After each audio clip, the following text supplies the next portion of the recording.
goodness me. Welcome, to Half an Hour with Ange, which is my new excuse for a pursuit during lockdown, or a podcast, which everyone seems to be starting these days, really very much in fashion.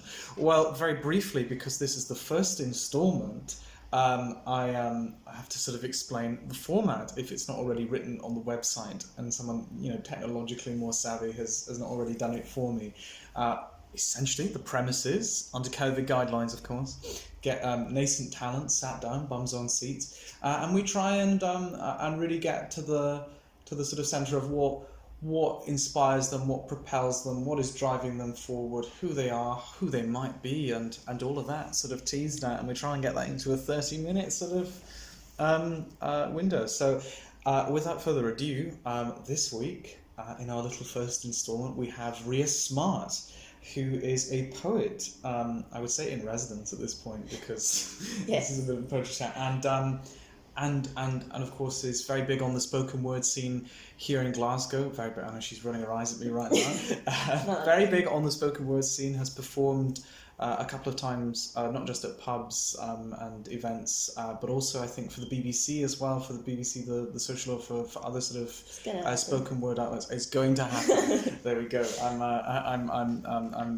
forecasting perhaps somewhat, but very much an established voice or an emerging voice on the scene, and a respected one at that. So hello, Bria. Hello. Welcome. Angela, I've been wanting to meet you for a long time, so I'm quite happy to be here. I'm actually really touched, because most people these days want to get away from Angela, so it's quite refreshing to have show me your dark side yet. To have someone. I don't know if it's there. Maybe it's on a boomery Facebook account. Right. Well, essentially, this week, what I'm going to try and do is sort of make this bespoke and tailor it to you, and questions I think that will really get us a sense of the person, and just sort of make a window into what might be a poetic soul, and all that jazz. So I have to really start with a question. I mean, because of course we've both probably had flirtations with English literature departments at Glasgow University, which I'm sure we're both fond of. Absolutely true, were they? In our own ways. I think the term poetry is quite fraught, don't you? And who gets to identify as a poet? Who calls whom a poet? It's quite an interesting question. My question, attached to this is, do you self-identify as a poet? I've introduced you as such, but would you identify yourself as a poet? And the supplementary being, who gets to make that judgment? Who decides? Who decides? I think if titles didn't matter, then I wouldn't, because I'd just be like, oh yeah, free for all, do whatever. But before, if someone was like, oh, what do you do? I would say I was an office worker. And I don't want to identify as being an office worker. Yeah. So I thought being a poet or expressing myself in that way is more telling of who I am than saying I'm an office worker or a student or just like a worker or anything. So yes, I am a poet. I'm going to say that. But I don't think for long I'll say that. I think maybe afterwards just a writer, once I actually start producing other types of Because sometimes the term, for certainly like the more conservative circles, like claiming to be a poet is quite a big thing. Not that I'm disputing, by the way, I'm primacy on it, but yes, it very much is a big deal. And that self-identification is sometimes quite a bold move, and you have to be ready to make that foray. It's strange, but saying it on an individual basis doesn't feel the same as saying it publicly. So now I'm just like, oh well, I guess I am. Like I've said I'm a poet, so I'm going to say it now. But well, there's a question that I kind of wanted to get to. Like, what is a poet? Sorry, these are like really pointlessly ambiguous, loaded questions. But yes, what is a poet? To you, what is a poet? And I'm putting you on the spot, so I'm being a particular arse about this. I've never even thought about it, what a poet is. You're a particular arse, so. What is a poet? Just somebody who likes to be able to express emotions in a really unsaturated way, like a kind of undiluted, extreme, like, okay, I'm going to try and fit this emotion or this experience into 5 lines, and there's a sort of like condensed vision in that one quote. So there's a density to it, I think, more so than other forms of literary expression. Yeah, that's actually why I'm not into writing novels or anything, because you have to stretch it out, and there's so many different layers and levels. And I think being young, probably this is like an element of being young. I think for me is just that things are so intense and it's quite temporary and fleeting, the emotions I've got. So a poem is a good place to keep it. Become a good sort of conical or a good conduit for that expression, for that intensity, for that passion, and all the headiness of youth, about which Angela knows nothing. Of course. She's forgotten the days of She has forgotten her halcyon days. Absolutely. Okay, I think we're agreed. So definitely also I think you talk about emotions, you talk about how you're able to express that. How do you feel about the role of the poet as sort of almost a social flaneur or a social commentator? How important is that to your poetry or you know, to your relationship with poetry in general? As a social offering, I don't know, I think when I first went to Indeep, which is the little lovely poetry night, where indeed we met. Yeah, exactly. So when I first went there, I was so overwhelmed by the fact that other young people had not things to say, but just that there was like a rich inner life, like internal life I wasn't really aware of before, because I know, you know, young people in high school and they're all like, yeah, let's go, let's just fucking pass. Am I allowed to swear? Yes, no, of course. Okay, feel free. Everything is fuck cunt. Yeah, and then I remember just being quite blown away by other people having this life and that they were sharing it, and I thought, oh, that's actually a beautiful thing, because what it does is takes the public space, which we all feel quite isolated, you know, you're walking down the street, you don't know anyone, and you kind of, they're potential soulmates and lovers and best friends, potential family, and you can't even, they're strangers. So I think that's what I really enjoyed about performing poetry. It's like it breaks that barrier and pushes people together. Oh God, yeah, and it brings you all together. Yeah.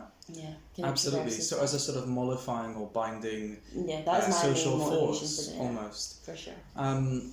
Yeah. No. Absolutely. And I don't know then the relationship which I'm going to come to, later, between poetry and performance. And poetry and almost musicality as well, which is dead important too. But dead important. Dead important. Dead important. You heard it here first from Ange. But really, what I kind of want to move to discuss actually is before any of that, before you know, really any of that broaching, you know, your own personal poetic interest, like sharing that.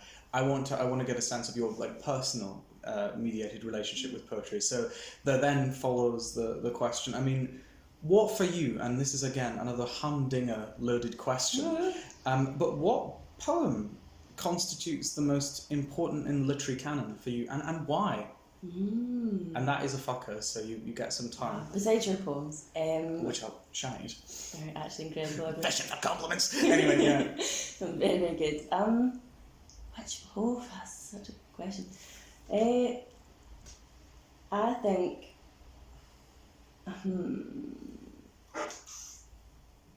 okay, so can I give 2 poems? Yes, of course, of course. I'm trying to narrow it down to No, of course, and it's a difficult thing. Okay, so we've got Wordsworth, Daffodils, Under the Lonely as a Cloud. Have you read it? Yes, I have. Because I actually... Some people just call it the Daffodil poems and they forget it's I Wandered Lonely as a a Cloud. Exactly. There's but the sentiment is the important thing. Yeah. So he wandered lonely as a cloud with the daffodils. But I think it's because I read it. It was one of the first poems I read when I was younger, and it was just so. It is the last line that for me a lot of the time is just like the way that the whole poem ties together. And what I described, what I loved so much about it was that it was like when in film. Do you remember it? The closing lines to it.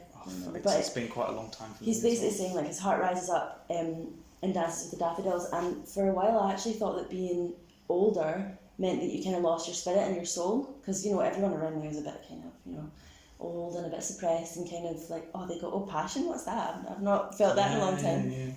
So when I found out that Wordsworth was really old when he wrote this, I was like, oh, okay, so Wordsworth didn't lose his passion and his like kind of zest for life when he got older, and actually it was really beautiful to see such a solemn, somber moment be described. Oh, he just described it lovely, and like the unity between, he danced with the daffodils, like his heart danced with them, and it described so much. When I listen to like beautiful song or look at the sky, it's like you are with it, and you're And there's also a synergy there between form and content, you know, stylistics and. You can talk more about that than me, though. Well, no, I'm not about to get sort of, anal lit crit on this, but yeah, for sure. And what about the movement, I think, itself of romantics? I mean, how do you find that period? Because that's kind of what I want to come to as well. Like, what is your ultimately, I mean, these are, again, like really quite juvenile questions, No. but like what literary period for you is the one that you're sort of most attracted to? Do you gravitate towards most heavily? Is that romantic period? Are these sort of I remember the lyrical ballads and all of this from my own lectures from years ago, but you know, like is that a literary period that you most identify with? You know, because that's where like one of your your sort of most important poems to you comes from. That's such a good. I don't know. Like, I would say yes, but then there's maybe only a handful of poems that I actually am in love with from that time. From that period, yeah. Whereas see, when I think, oh, you don't hate this, but when I think of now, and then song lyrics or just some. I'm not going to criticise spoken word poetry here, right? But it's song lyrics are just the kind of. They're so beautifully poetic, and I think that's what, especially Florence Welch, I was looking at her lyrics today, and they're just so incredible. Florence and the Machine, yeah. Her lyrics are so beautiful, and I just think because we're in 2021, I've got all the kind of beautiful words that have ever been written in the past and now, so I don't know if I could kind of define a period, because it's just... I see you believe almost in them breaking down like that periodization, those barriers. Yeah, but that could also be because we're quite different then on that front. Yeah, but I think it's because you could know more about that period, because I think you would maybe look at poems in the context of their time. I've not really done that before. I love that. I think you probably gravitate towards them because of the power of the sheer words themselves, which is really refreshing. But I'd like to look at them in the way you do. Which is a way that sort of breaks down, as I say, that sort of periodization approach. You know, you see them as just words. There's a line, I think, it's not Wordsworth, it might be Yeats, but it's like the words of the dead are modified in the guts of the living. Like all of it can be repurposed, and it's this constant dialogue. And I see what you mean, and I think actually your perspective there is really refreshing, because I'm just a sort of sour vinegar-titted old crone that loves the periodization, that loves these categories, that loves these boundaries. But actually, what's quite nice is that you seem to almost like strip away the boundaries, because I know, of course, armed with contextual information, that you are very fond of a lot of the poetic sort of output today, and I was assuming that your second pick might be someone like Miss Tempest. Yes. I wanted to come to that. I mean, why her, and why? There are they now, so we'll say that. There they. Oh my goodness. I know. Sorry, this is me being hauled over the coals for the first time. Sorry. No, go. Anyway, yeah, Kate Tempest. 13 Commandments is actually showed to a date the other night. A date in the park. Okay, it wasn't a COVID rule breaker date, but yeah, it showed 13 Commandments to Erin, and I think it's just so. It's her delivery mostly. It is her delivery, and I think that their delivery. Oh. It's alright. I'm gonna start again. Right. So it was their delivery in 13 Commandments. It's just so beautiful, because they kind of stir in me like a passion to just believe. Like, you know, when you get quite cynical or unmotivated or anything.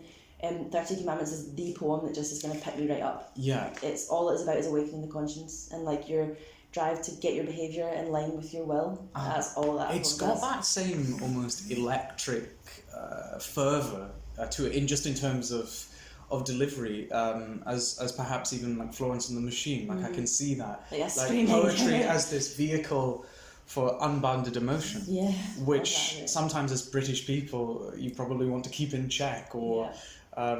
Restrict almost that, and so it's very refreshing to see that. Why it's so sweet as well, I think. Gosh, yes. The 13 Commandments and Wordsworth. Those are solid choices. What about you?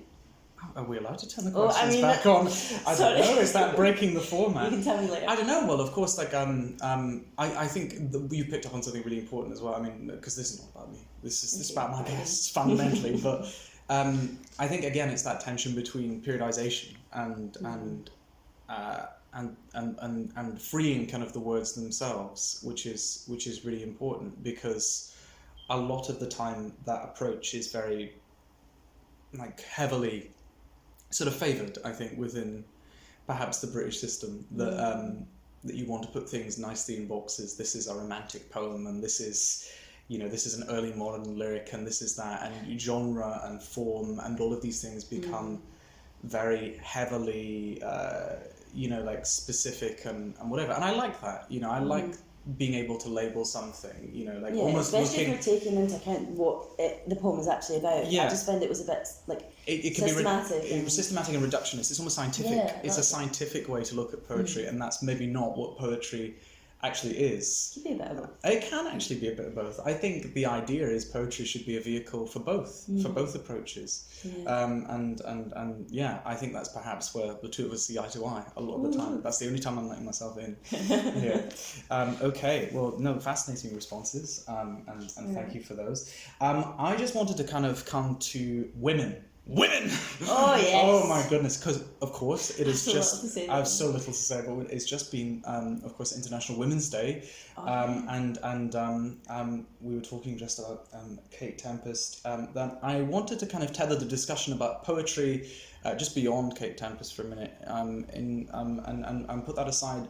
And talk about other women poets that speak to you, and because actually whilst we sit here and I turn my head, I can see on the blackboard we've got Afra Ben written on there, and there's one. Don't know And what I'm that gonna. is. Was Genuinely that? don't know. Was that someone else? It must have been It Dylan. must have been Dylan. Oops. But also quite a big voice. Really? In, I'm gonna have to get in the into Afra Ben. 17th century, I've got to list off Afra Ben, but putting Afra Ben aside and Kate Tempest, they're both in the same basket at the moment. What other women poets really speak out to you? And in fact, more broadly, tell me about women that inspire you. Ooh, okay. Tell me about women that drive you forward. Besides Florence and the Machine, hail her. Sylvia Plath, I really loved her. I think not so much as an inspiration, just as I kind of connected with her. Didn't like her poems very much, but her diaries, I was really obsessed with her for quite a while. Really? And yeah, her anxious way of looking at things showed me how objectively actually inaccurate anxiety is. So that was quite nice about reading her diaries, because I was like, oh, actually that's the mind processes she's going through. Oh, she's such a beautiful woman. Other one that inspired me, do they have to be famous? No. They can be famous. No, in fact, I prefer if they weren't. Okay, well, we've got Eloise, who actually might end up being famous, but she doesn't want it.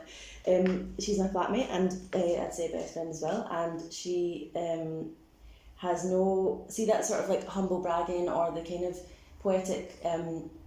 Modesty. Yeah, and also the poetic, or maybe artistic as well, if you're into art or whatever, you can tend to kind of cling on to tragedy and identify with it a lot, and identify with your problems. I've done that for quite a bit, and poetry can help you indulge in it, which I think can be a beautiful and healthy thing. But Eloise shows when it goes too far. Like, see the amount of times she's just been like, bullshit, Rhea, like, don't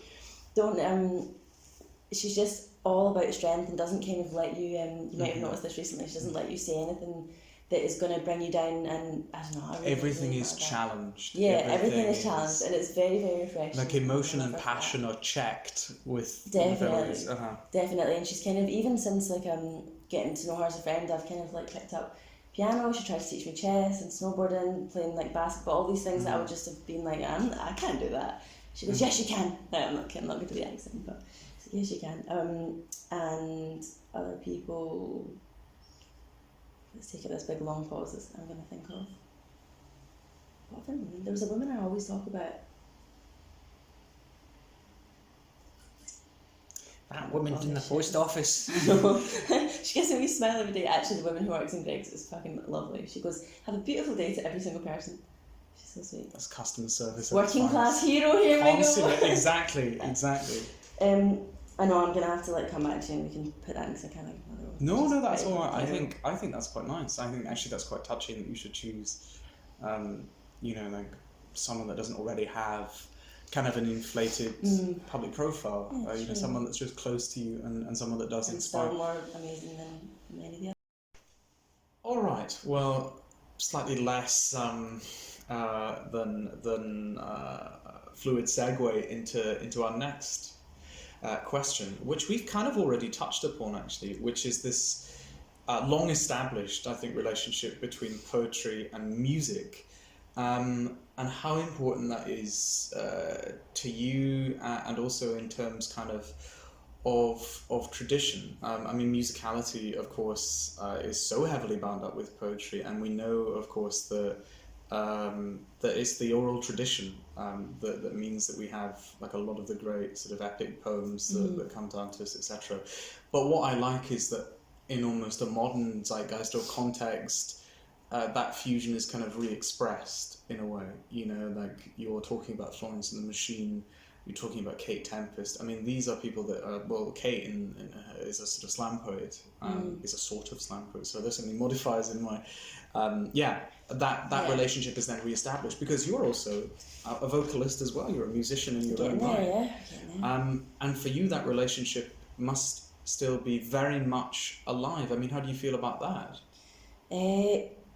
Fucking terrified, like really scared. But I think that's when I first kind of, funnily enough, it was seeing Florence live. I was like, I want to do this with my life. I thought there's nothing else actually that I want to do that excites me so much as being up there like her. And obviously at that time I was like, I can't sing. I've never sang before. I can't even like sing with people when we're all jamming. You know, we're drunk at night. So it was getting into Kate Tempest that was like, okay. So you can actually have music and your words together, and not even, you don't have to sing, because Kate Tempest initially was singing as well, and then they were like, okay, I'm going to rap or just do spoken word over music.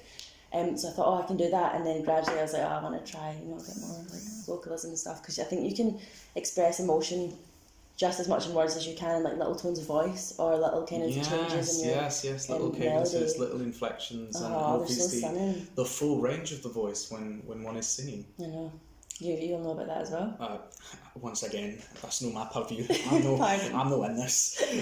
Yes, very, very fascinating stuff. And so for you then, that almost fusion of the two, would you say that's sort of, you know, what sustains you, you know, like poetically speaking, that's what sort of keeps you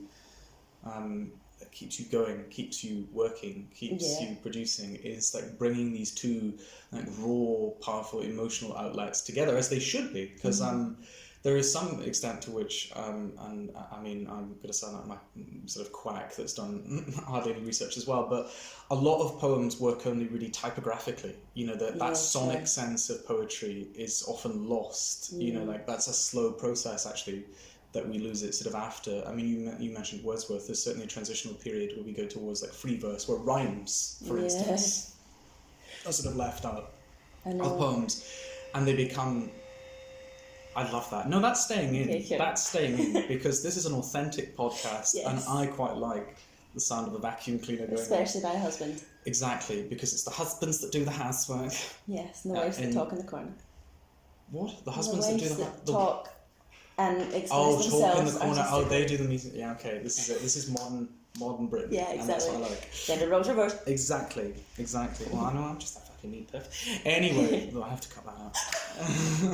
Oh my god! I know. I'm surprised I'm not being offensive. But yeah, that is a relationship that's heavily strained. You know, like how important in an oral tradition, and like that relationship, as I say, between music and poetry, and we're going to come to performance just shortly as well, because obviously that's you know, very much bound up with that as well. That's one that's almost weaned off as we move towards like free verse and poems really that just don't have the same sonic quality or ring to it. So it's really, really nice to hear that that's being brought back, because I think music and poetry are the happiest of bedfellows, don't you? It's true. Okay, so really we're going to go for sort of a couple of performance questions, given that we're in the Glasgow scene, given that we're on the Glasgow poetic scene, and whatever, and we'll both be sort of acquainted. Get a wee free drink at the end of a performance. Exactly. What, I suppose, what about open mic nights in Glasgow do you like, and what would you change? Because you're obviously quite a seasoned performer.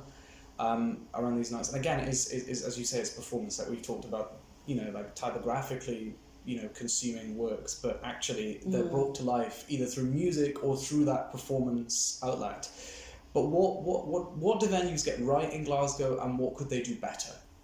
Could they do better? I think when they incorporate music. That is always, I have really enjoyed that before. I'd say the performances I've enjoyed most have been when there's a lot of people there. So when it is in a bar, you know, like in that kind of night scene. And then your earlier question, I think, was like what I like about it. Did you ask that as well? What was I going to say? I actually love being able to meet people. Like I thought going to university I'd be able to meet people, but it didn't really happen. It wasn't organic as much as seeing someone perform. And then like, oh, they've passed the fucking like artificial test. You know, when I saw you perform and I saw Sean perform and a few other people, I go, wow, they're actually really incredible. I've just gotten a window into their soul, and I liked it. I want to be their friend, and that's kind of what. Oh, pardon, you're not Rory. Oh no. It's Ange. I know this is the most unprofessional fucking expression here. But yes, I've really, really enjoyed that, and I think I don't know, what else did you ask, sorry? Totally fallen off the part there. No, it's okay, just to bring you back into essentially what would you change? Like, obviously you seem to like the sort of almost the frenetic social pace at these places, you know, where you're able to bump into other performers and engage with them and really bounce off one another, etc., and feed off each other's energies. But I suppose then my question is, what would I change? like in terms of the format of the events that you've experienced, like what's lacking? What could they add, perhaps, you know, to up the ante, so to speak? Because well, just even talking about In Deep, obviously, like it's certainly like it's a 30-minute slot with our two favourites and whatever, and sometimes there's not always, you know, like an emphasis on performativity, perhaps. Yeah, that's fair. I know, but I think that's also what's nice about it, because people that haven't had an experience before can go up. Do you know what I mean? With open mic nights, it's sort of like, okay, I've never done this before, but I'm going to go up. Yeah. It's going to be a bit scrambling. Yes, it's very much a jamboree, like for seasoned performers and for those just putting their stuff on the line. And I like that. And I think the like casual nature of it is really, really good. But what I would say I would just want to change is like maybe the content being a bit more, I don't know, like, because I don't ever want to say, oh, people shouldn't speak up about what their experience is at all. I don't want to undermine anyone's, but I think it's just, I didn't realise that I could, like when I saw the subject matter of what other people performed about, I was like, oh, I've got to perform about those subjects. And I think it would be quite cool if maybe there was a theme, like every week, like, okay, people could write about, but quite a vague, loose one, so write about isolation or something which would maybe actually make people explore themselves a bit further. And breakups will never be a theme. No, I'm kidding. Well, exactly. They seem to be the most recurring ones. I like that, because then you bring a community of poets together and you get them working and you see all these different perspectives and whatever. Whereas right now it's a bit of a free-for-all at the moment. For a lot of these events, it's just, can we get a speaker, whatever. Exactly. Very good to then have a theme and then bring it at least a together little bit, and then say that it could be loosely inspired by that. But that also, I think, would mean that maybe we'd be pigeonholing and kind of being like, right, okay, like if I was, like once I applied to this competition, it was such a failure, because it was like, write a political poem, and I just wasn't politically minded at all, and I tried to do it, and it was just so forced, and it kind of wasn't organic and wasn't truly coming from me, so obviously there's a risk of that happening. But at the same time, if the theme was loose, I think that would be totally fine. I think those are worthy criticisms for when we finally start our own poetry. Okay, right. Well, now we get into the sort of banal questions, if those weren't already banal enough. Boring. Favourite film? Favourite film? Oh, I like these questions. Beautiful, but it's like Spanish, beautiful. By Javier Bardem, because he's just really beautiful dad in it, and then the cinematography is lovely. Or Razorhead, just because of the very surreal. Have you seen Lynch, that? David Lynch. Yeah. Although I couldn't talk about that. That was just a really beautiful experience. I wouldn't even watch it again. No, I was also going to say Shutter Island. Oh no, I need to stop. You give me a panoply. Anyway, Apostasy. That's what I'm going to say. Favourite film of all time is Apostasy. And television show or television series? For nostalgic purposes, we've got The American Office, and you know, like SpongeBob SquarePants and all that shit. Oh, aye. Also, I really loved Happy Valley. The lead in it was incredible, and she just had such high stakes to kind of. Oh, and also It's a Sin. Okay, I need to stop. Oh. Have you seen It's a Sin? I have not, and it's apparently a rite of passage for all puffs. I know. So it's very, very good. It's just the way it humanised everybody. It was kind of. I learnt a lot about the AIDS epidemic as well. So definitely worth a watch. Definitely your favourite recent one, by the sounds of it. Yeah. Okay, and favourite criticism of the government and its ideological state apparatus? Oh my god, are you serious? What is the British government doing wrong? What's the most egregious thing it's doing right now? Give us a hot take. The most school meals. No, I'm kidding. All of that was quite shit. Flex those socio-political muscles. Yeah, just the mental health services. It's actually disgusting. Bollocks. The lack of priority. I know. So yeah, very vague answer. As political as we like it. I like vague. Vague is my favourite. Vague and verbose. All right. And just to round off, I think I want a few sort of yes or no's. Really, yeah, just okay, very let's direct do it. yes or no questions. Do I have to answer in 5 seconds so you know it's organic? Well, yeah, rapid pace, please. Okay. Yes, so no, yes, no. I'm just going to give you a prompt, and it's a yes or a no. Okay. Janie Godley. Who's that? Oh, for fuck's sake. Thank you very much.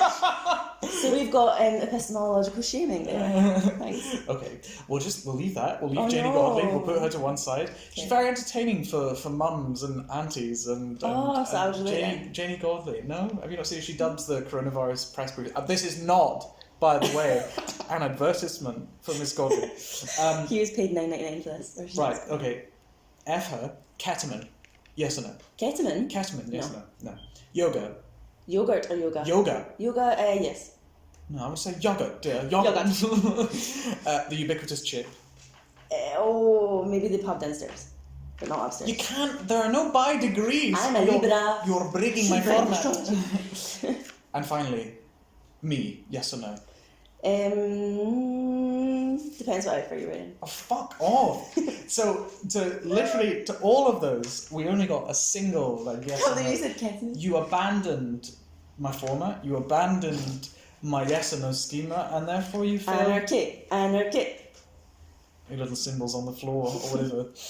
Well, on that note, I think, however comprehensive or not this has been, I would like to bring this slowly to a close, but a final point, and very much off the cuff. Okay. You're in love with me. Obviously. Very much so. I know. I've been hiding my love of... See the way you look at my bread? Yeah. Well, I don't know if this goes in or stay, but... Of course it's got to stay in. Final point. Where can we expect to see Really Smart? Dante's Inferno. Sorry. Like in the hell, that's where you can expect to see me. That's a very abstract answer. I'm getting silly now. Where can you expect to see me? In about 10 years' time. Um... Where are we going? Where is all of this going? A drug addict mother, maybe. Inspiring. Yeah, exactly. At least I could write about drug addiction.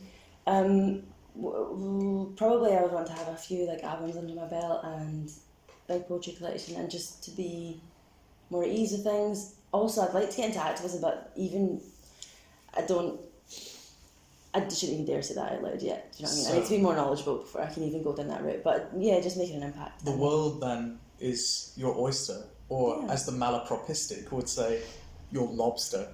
And on that note, thank you very, very much indeed, Really Smart. Thank you.